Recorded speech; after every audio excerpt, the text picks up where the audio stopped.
What's up, everyone? So, question today. Do you think I should be more energetic in my intros or in my videos in general? Bear in mind, I can't really fake being energetic, so even if you answer yes, the likelihood of me changing my style is going to be about zero.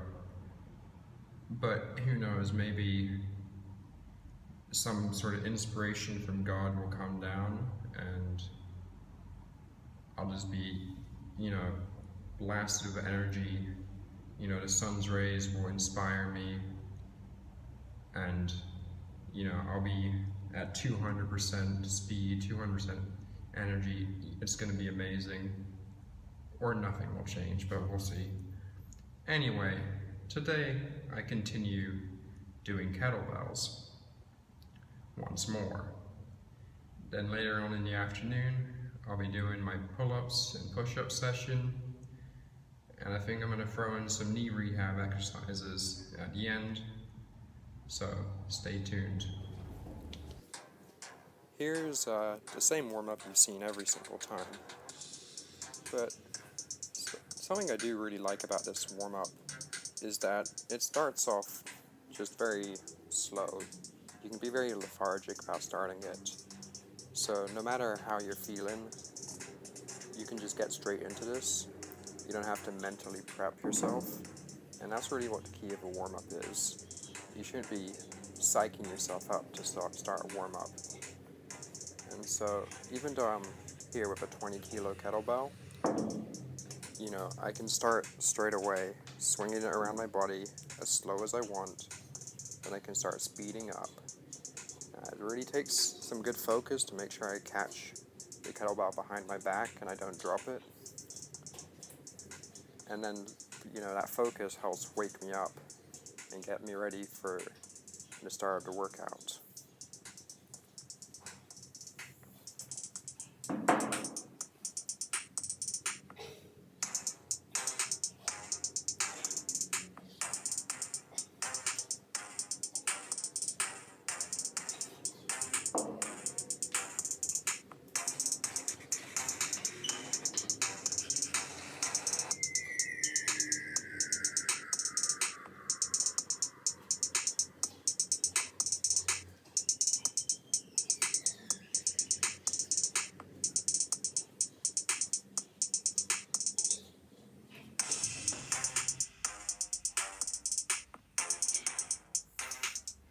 Now you may notice I'm wearing a sweatband, or some other people call it a headband. Now you may think the headband is one of the most useless pieces of clothing you could have. It's actually quite useful for me because my headphones are, as you call them, they have touch buttons which are very sensitive, so any form of sweat actually activates them and then messes up my music. So as the temperature started to get heavier, I started to wear a headband to do my workouts, so I can really channel in my inner 70s or 60s. Really, in the comments, let me know, is it 60s or 70s that wore the headbands, or is it both?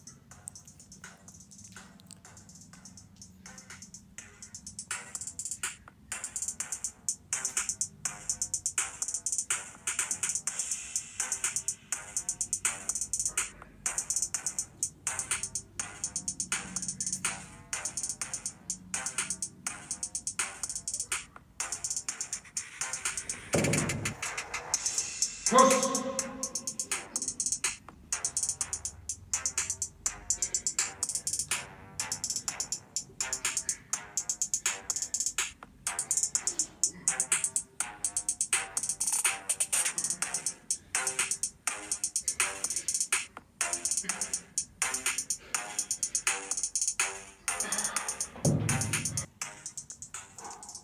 So what kind of commentary do you think would be best for these videos? I'm not sure if just rambling, idiotic kind of stuff would work, or if my voiceover should be extremely related to the workout. For instance, I could say, here when I'm snatching, when I get tired, I make sure to really bend my knees a little bit more so I can really drive from my legs and my hips instead of just driving from my hips, which would be a regular snatch, kettlebell snatch. You would usually hinge at your hips and drive from your hips, but when you get tired, I like to just add a little bit of leg drive into my snatches. And now with a high pull, I tend to try and keep my drive from my hips, but again, as I get a little tired, I'm sometimes forced to bend my knees. Though with high pulls, it tends to not tire me out too much, like a snatch. Snatches are a lot more explosive and thus need more drive. Let me know. So I gotta say, I always feel a lot better after my morning exercise, because as you can tell, sometimes in the mornings I just don't feel it, and I'm just not feeling super energetic. But then you swing a kettlebell for 40 minutes, and everything just feels better. Your mind is clear, your body's full of energy, and you're just ready to start the day. Which is ironic because I'm about to go rest before my second training of the day. But anyway, I'll see you in a bit. Alright, hello again. I'm just finished warming up, and now I'm going to be going into my pull-ups and then my push-ups. And stick around for afterwards for some knee rehab exercises, because what's more fun than rehabbing? I really can't think of anything else. That's like, every time I wake up in the morning, I just think to myself, today I get to do more rehab. It's amazing and probably the most thrilling thing you'll ever see on YouTube. Let's get going.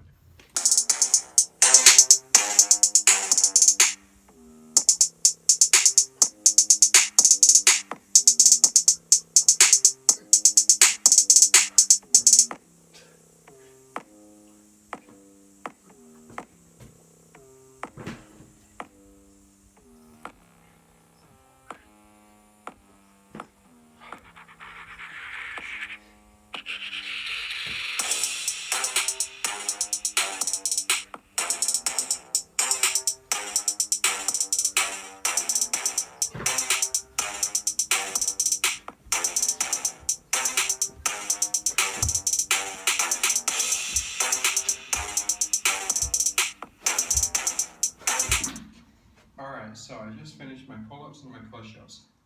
And now we get on to the most interesting part of the workout. What we're going to need is a heavy-duty rubber band for my first knee rehab exercise. So you get your feet nice and settled in here. You want to get this right under the crease of your knee on both sides. You're going to get backwards, and then you're just going to lean in an isometric hold backwards.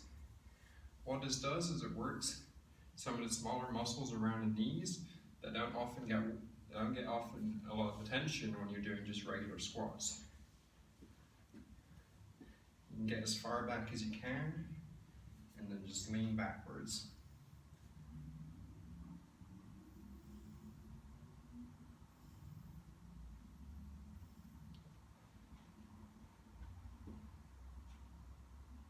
You can really feel it in the quads. It's a really nice exercise.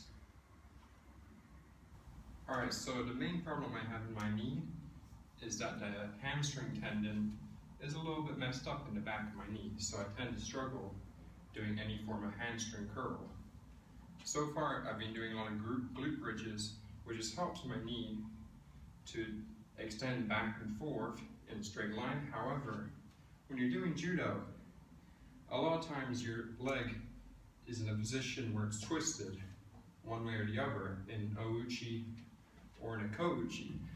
So I've added this new exercise into my program. I find a corner here, I get my leg into a nice ouchi stance, and then I just do an isometric hold, really trying to tense my hamstring. And then I also do that for a kouchi hold.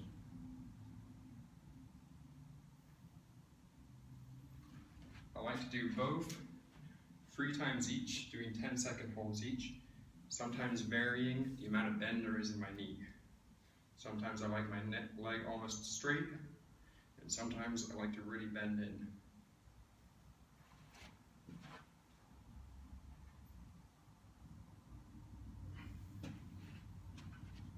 And there you have it. Alright, I'm going to end the video there.